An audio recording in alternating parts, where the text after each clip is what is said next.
Bonjour ou bonsoir à toutes et tous. Eh oui, avec l'élection présidentielle qui s'approche en France, en ce qui concerne les mesures nécessaires pour améliorer la situation de la biodiversité, du climat et, je vous le rappelle, de la pandémie qui est tout à fait liée à ces problèmes, comme je l'ai expliqué dans des vidéos récentes, eh bien, on va voir si certains candidats, certaines candidates peuvent apporter des réponses à ces problèmes globaux. On est bien d'accord que ce n'est pas le président de la France qui peut changer toute la planète. Comme je le dis dans certaines de ces vidéos, avoir un président de notre côté serait positif.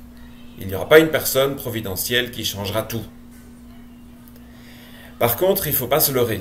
Des candidats qui se présentent comme écologistes ne le sont pas nécessairement. J'en ai également parlé dans une vidéo relativement récente. Mais on voit monter Sandrine Rousseau. Sandrine Rousseau est candidate pour représenter le parti EELV, Europe Écologie Les Verts, aux élections présidentielles. Elle est présentée comme une radicale. Et elle assume cette radicalité qu'elle estime nécessaire. Cette radicalité, elle a fonctionné pour vous, pour la primaire des Verts. Est-ce que cette radicalité, elle peut fonctionner si vous êtes la candidate des Verts pour convaincre les Français? Mais la radicalité aujourd'hui est une nécessité. Alors, moi je suis pour une radicalité, parce que les problèmes sont graves et on ne va pas les solutionner avec des demi-mesures. Mais voyons ce qu'elle propose et voyons si ce qu'elle propose est effectivement radical. Est-ce que c'est suffisant? Et surtout, est-ce que c'est cohérent? On sait que les politiciens n'ont pas comme caractéristique habituelle d'être cohérents, malheureusement, et on voit le résultat. J'ai donc écouté une douzaine d'heures d'interviews de Sandrine Rousseau, et j'ai également lu son programme. Alors, je vous rappelle que depuis plus de 3 ans, sur ma chaîne YouTube, via des dizaines de vidéos, je vous ai démontré que les deux problèmes majeurs que rencontrait la planète, qui impliquent le réchauffement climatique, les pandémies, la perte de biodiversité, etc., c'est d'une part la surpopulation, qui exacerbe tous les problèmes, et d'autre part l'activité qui prend le plus de place et donc détruit le plus de milieux naturels avec toutes les conséquences que l'on sait, c'est l'élevage. Donc on devrait se poser la question, qu'est-ce que la radicale Sandrine Rousseau propose pour ces deux éléments majeurs? Eh bien, mauvaise nouvelle. Sur toutes les interviews que j'ai entendues, elle ne parle jamais spontanément de la nourriture carnée et des élevages. Simplement, quand une journaliste lui dit qu'une des mesures prises, c'est un repas végétarien, elle dit oui, c'est bien. Ah oui, le fait d'avoir un repas végétarien par semaine ou une option végétarienne dans toutes les cantines, évidemment. Bon, c'est pas bien du tout, c'est tout à fait inutile. Quand on est radical, on propose 3 repas végétaliens par jour, et pas un repas végétarien ou une option végétarienne par semaine. C'est tellement dérisoire qu'on peut dire que c'est strictement inutile. Rien de radical. Concernant la surpopulation, pas un mot, nulle part, mais Madame Rousseau, qui est de ma génération, à peu près mon âge, a 3 enfants. Donc, soit elle est inconsciente de la situation, ce qui paraît incohérent puisqu'elle dit elle-même que nous avons 5 ans pour agir. Ah ben il le faut, parce que sinon on est mal en fait. Et ouais. Là on a 5 ans pour agir, parce que vous savez que les politiques publiques, une fois qu'elles sont mises en place, elles mettent un peu de temps à être efficaces. Et donc il faut massivement investir dans les transports, l'agriculture, le logement. Soit elle vient de le découvrir, et elle a fait des enfants de façon inconsciente et maintenant elle a ouvert les yeux. C'est possible de devenir radical dans quelques mois. Mais c'est vrai que ça paraît improbable. On pourrait dire que c'est une nouvelle qui manque d'expérience.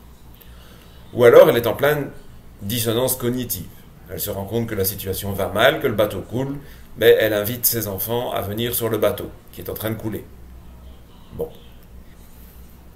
Donc on peut se demander si on peut faire confiance à une personne qui est déjà dans cette incohérence. Alors, se présentant comme radicale, il faut bien qu'elle propose des mesures. Elle ne propose rien de très original, puisque la fin du pétrole, la fin de l'énergie carbonée, etc., eh bien, c'est déjà dans les discours aussi bien de la gauche que de la droite. La question c'est, est-ce que ces partis vont mettre ça en pratique de façon efficace, ou bien est-ce que ce sera encore du blabla de politiciens? C'est difficile, je ne vais pas lui faire un procès d'intention. Par contre, je vais souligner un problème. Regardez, ou plutôt écoutez, ce qu'elle propose comme solution pour décarboner au maximum et au plus vite l'économie.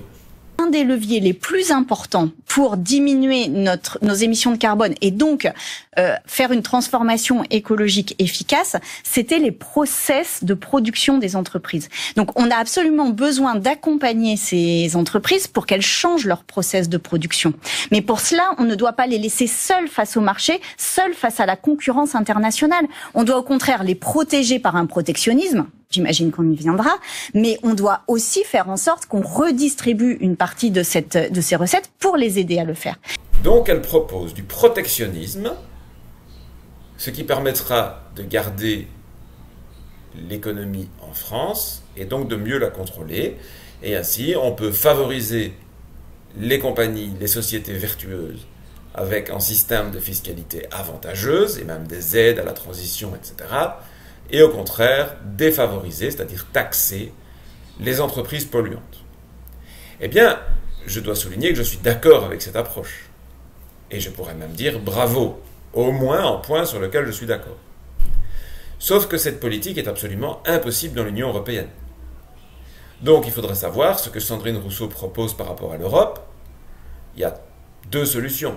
Soit de quitter l'Union européenne, le Frexit, et alors on est tout à fait libre de faire la politique que l'on veut, ou alors on propose les solutions à la Mélenchon ou à la Zemmour, qui disent on ne sort pas de l'Union européenne, mais on retire les articles des traités qui nous empêchent d'agir, ça c'est la version Zemmour, ou on dénonce les traités, ça c'est la version Mélenchon. Sauf que l'Union européenne, ce sont des traités. Ce n'est que ça. Il y a une philosophie qui se traduit par une réglementation, une législation, que les États signent dans des traités. Si on ne respecte pas les traités de l'Union européenne, qu'est-ce que ça veut dire être dans l'Union européenne? Je reviendrai sur ce sujet, mais voyons ce que propose Madame Rousseau. Alors, ça commence par un autre sujet, mais je pense que ça en dit long sur sa philosophie. Écoutez. Est-ce que la France continue à vendre des armes ?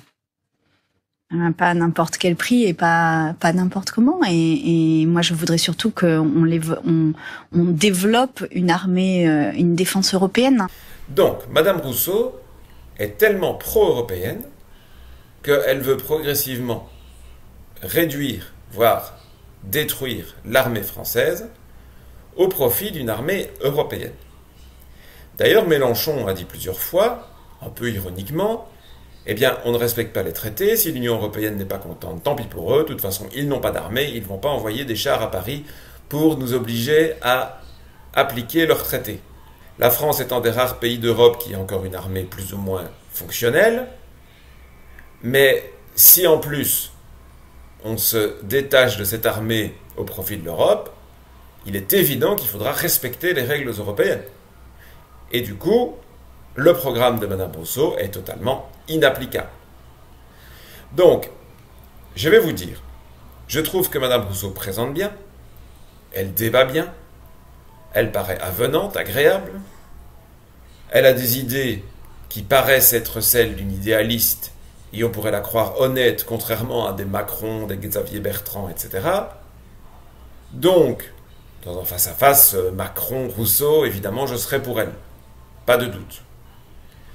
Mais elle propose un programme qui n'est pas du tout radical, qui ne s'attaque pas aux problèmes principaux, et sa principale ligne d'attaque est inapplicable dans l'Union européenne qu'elle ne souhaite ni quitter, ni transformer, en tout cas elle n'en parle pas, et elle veut même transférer plus de souveraineté de Paris à Bruxelles.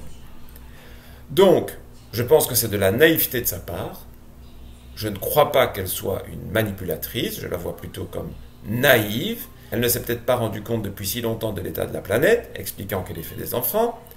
Elle se rend compte maintenant de ce qui se passe, donc elle veut agir, elle a peur pour ses enfants, pour les générations futures, elle estime qu'on a une responsabilité et qu'il faut agir, ça c'est bien, mais manquant d'expérience, elle se lance sur une ligne de conduite qui est inapplicable. Donc, ce n'est certainement pas la femme providentielle, et peut-être qu'elle tient la comparaison par rapport à des Jadot. Jadot, c'est Macron peint en vert. Macron, Bertrand, Hidalgo, eux ne changeront rien, ça on le sait déjà. C'est la même politique, c'est la politique de Bruxelles. Donc, face à ces, je dirais, Macron clonés, elle pourrait paraître une alternative intéressante. Et si elle est idéaliste comme je le crois, elle va arriver au pouvoir, elle va se rendre compte que ce n'est pas applicable dans l'Union européenne, mais le temps d'engager un processus de tentative de modification de l'Union qui ne fonctionnera pas, puisqu'il faut l'unanimité pour changer les traités, et qu'il y a plusieurs pays qui ne veulent absolument pas les changer, en tout cas pas dans le sens de Madame Rousseau. Donc il faudra qu'elle se convainque d'essayer de sortir de l'Union européenne, puis il faudra convaincre les Français, faire un référendum, et puis elle pourra appliquer son programme. Donc sa législature passera sans qu'aucune mesure ne soit prise, elle se battra avec l'Union européenne, peut-être, si elle a pris conscience de tout ça, arrivera-t-elle au Frexit, après 5 ans, mais elle dit elle-même qu'il faut 5 ans pour agir, éviter un point de non-retour par rapport au climat. Donc concrètement, elle arrivera vraisemblablement à rien. Je suis désolé pour cette analyse très pessimiste par rapport à une première candidate. Je ne crois pas que ce soit la pire candidate, mais elle ne servira pas à grand-chose par rapport à ce que nous souhaitons, c'est-à-dire sauver la biodiversité, sauver les populations animales, limiter les dégâts par rapport au réchauffement climatique et arrêter les pandémies. Eh bien, par rapport à ça, sur une législature, Madame Rousseau n'arrivera vraisemblablement à rien si elle s'en tient à son programme et à ses discours. Évidemment, elle peut toujours changer d'avis, et il y a quand même mon message, c'est que l'élection présidentielle a lieu dans plusieurs mois, et qui sait qu'elle tombe sur cette vidéo, qu'elle prenne conscience de l'impossibilité, de l'incohérence de son programme, et qu'elle le fasse évoluer. Moi, je laisse la chance à tout le monde, à toutes les personnes honnêtes en tout cas. Je ne crois pas que Macron soit honnête, ses clones non plus, mais elle, je pense qu'elle est honnête. Pourquoi pas l'interpeller si vous êtes électeur ou électrice EELV ou Sandrine Rousseau, au cas où elle serait candidate, qu'elle parviendrait donc à gagner la primaire écologiste et à avoir les 500 signatures nécessaires, eh bien, ce serait bien que quelqu'un l'interpelle et lui dise « Bravo, vous êtes idéaliste, vous voulez changer les choses, vous êtes radical, mais votre programme est insuffisant et pour la partie qui est positive, il est inapplicable dans l'Union européenne. » Voilà, j'espère que ce message peut faire avancer le débat, peut faire réfléchir les personnes concernées. Je vous dis à bientôt, je ferai d'autres petites vidéos ainsi par rapport aux candidats à l'élection présidentielle.